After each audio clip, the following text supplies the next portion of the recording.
Assalamualaikum warahmatullahi wabarakatuh. Sertifikat tanah merupakan bukti fisik kepemilikan tanah perorangan atau suatu instansi, sehingga seseorang atau instansi bisa dikatakan pemilik suatu bidang tanah apabila memiliki bukti fisik dari kepemilikan bidang tanah tersebut. Di negara Indonesia ada beberapa jenis sertifikat yang telah diterbitkan oleh pemerintah sesuai dengan peruntukannya masing-masing. Di video kali ini kita akan membahas tentang jenis-jenis sertifikat dan peruntukannya. Bersama saya Kang Mul, ditonton video ini sampai selesai dan jangan lupa like dan subscribe videonya.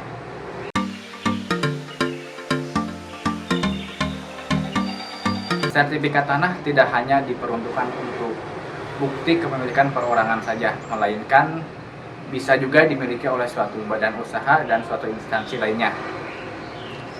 Namun dalam hal ini yang membedakan sertifikat sendiri yaitu adalah peruntukan dari objeknya tersebut.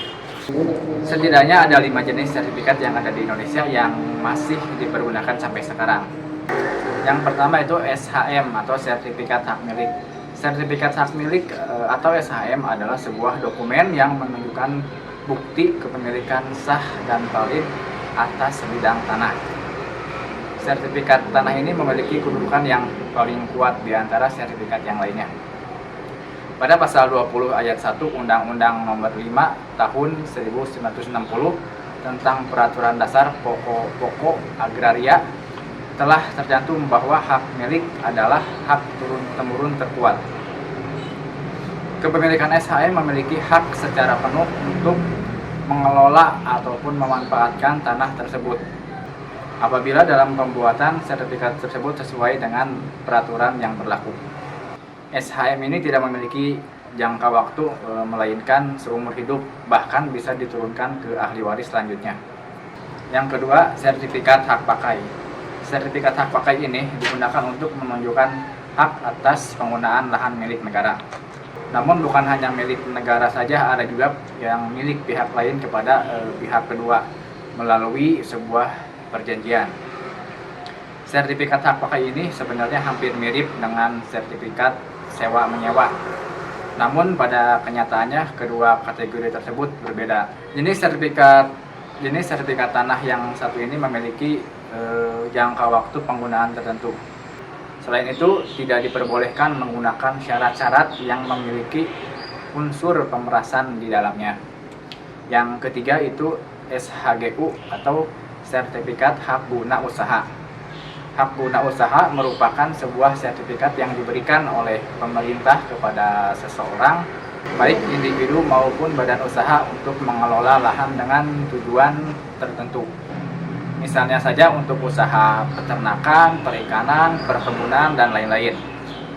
Yang perlu digarisbawahi, sertifikat hak guna usaha ini merupakan milik negara. Jadi tanah dari SHGU ini adalah tanah milik negara. HGU ini memiliki jangka waktu untuk peruntukannya yaitu maksimal 35 tahun dan bisa diperpanjang hingga 25 tahun. Selain itu, HGU juga bisa dipindah tangankan. Namun proses pemindah tanganannya perlu dilakukan paling lambat itu kisaran 2 tahun sebelum masa pemanfaatan habis. Yang keempat, SHGB atau sertifikat hak guna bangunan. Biasanya sertifikat hak guna bangunan ini digunakan oleh para developer untuk mendirikan sebuah apartemen, ruko-ruko, dan suatu perumahan. Sertifikat tanah ini memiliki jangka waktu yang telah ditentukan. Umumnya sertifikat hak guna bangunan itu habis dalam jangka waktu 30 tahun dan itu bisa diperpanjang juga sampai waktu 20 tahun. Adanya jangka waktu tersebut membuat banyak masyarakat umum yang jarang membeli tanah SHGB, khususnya bagi masyarakat yang memiliki kepentingan untuk rumah pribadi. Meskipun demikian, ada juga jenis SHGB yang bisa dinaikkan status kepemilikannya, yaitu menjadi sertifikat hak milik. Biasanya yang ditingkatkan hak miliknya adalah perumahan, pertokoan, dan mungkin ada lagi yang lainnya. Dengan catatan peningkatan hak milik tersebut kepada pihak perorangan, bukan kepada pihak badan atau suatu instansi. Yang kelima itu tanah girik. Tanah girik merupakan istilah yang digunakan untuk tanah yang belum memiliki sertifikat. Jadi tanah girik ini hanya berbentuk surat kuasa tanah yang ditandatangani oleh kepala desa setempat. Di dalam girik tersebut tercantum nomor luas tanah dan pemilik hak karena jual beli atau warisan. Dikarenakan belum memiliki sertifikat yang resmi, maka wajar saja harga tanah ini jauh lebih murah dibanding tanah yang sudah memiliki sertifikat.